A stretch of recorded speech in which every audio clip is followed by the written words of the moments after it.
Centuria, a really amazing manga that definitely has a lot of potential. It has a gorgeous art style and amazing plot, but the pacing just it doesn't do it for me. The start might be a little bit too fast to deliver the full emotion it's supposed to portray to me. Like the first chapter in itself had so much plot going on that it could just be a 20 chapter arc, and for a part that is pretty significant for the later chapter, it needs to be pretty detailed to give us what the characters are like. But then it kind of just ends, which makes me really surprised when I was reading it for the first time. But then I thought this could be to just go straight into the main character and feels like an epilogue, but this problem still persists somewhat in the later parts as well, but not as significant as the first chapter. I'll start with what happens in the first chapter with 80 something pages. So it starts with 100 slaves that are being sent to another continent to a very dangerous area with monsters and stuff, being a sea. And the main character Julian snuck in but got caught. And then after some persuasion, he got on the ship. And then the slaves got to know each other, and then some backstory of Julian where he's treated very harshly and his parents abandoned him. And then he had emotional chats with the pregnant mother that's also on the ship. Then they did some slave work, and then the pregnant woman talked about her son in the past who's died protecting them, and the baby that she's carrying is very important to her. Then they formed a bond, and then they want to live together later.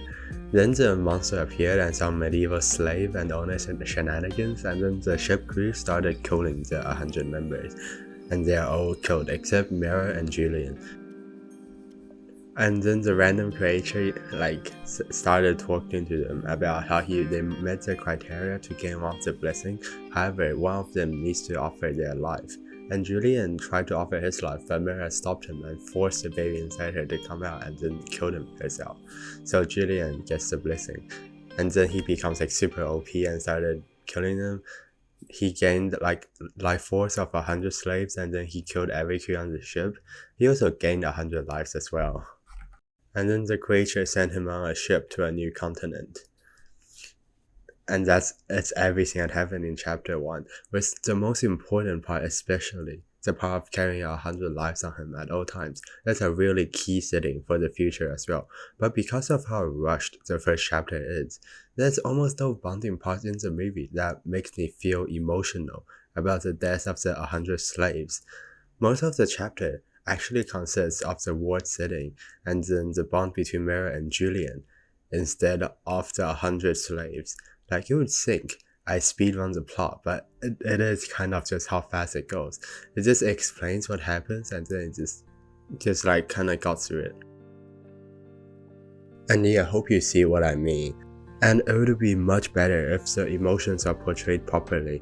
Because unlike supposedly emotional parts, it lets me more of oh, it's already over, rather than, oh, I'm sad that this character is gone.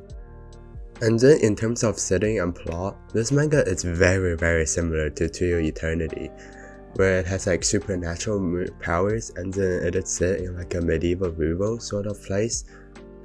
But To Your Eternity's pacing is, for the past section, it's perfect, and the character emotions are delivered so well with amazing arcs at Gugu, where Centuria tried to deliver a very similar type of feeling, but it just doesn't lead me to feel the same way since the pacing is so rushed.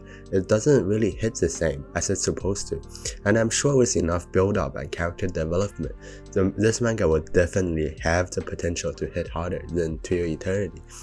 But because of the pacing, there's just not enough time for me to feel emotional about the characters.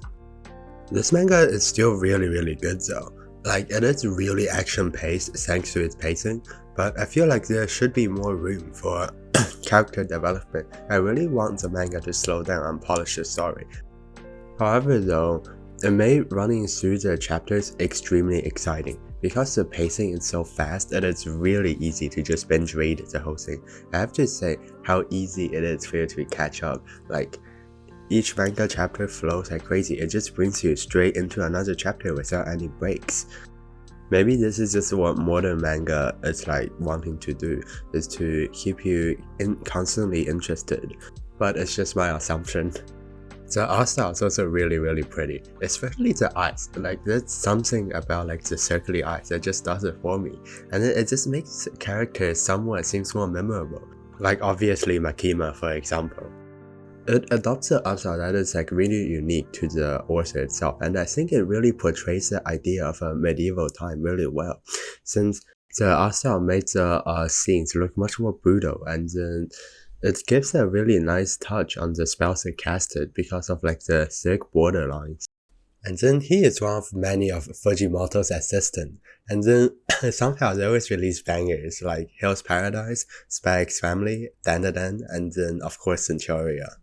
And what's really unique is that they don't really follow the Fujimoto style of story writing, even though they are like technically his assistant, which I think is really cool because it kind of tells you Fujimoto's character that he doesn't really limit his assistants on what they do, and that they don't have to follow a strict formula. You can see that they all got really distinct art styles when reading their manga, and really distinct styles too, that you will never know that they're Fujimoto's assistant unless you actually done a research, which I really respect, like for both the assistants and Fujimoto.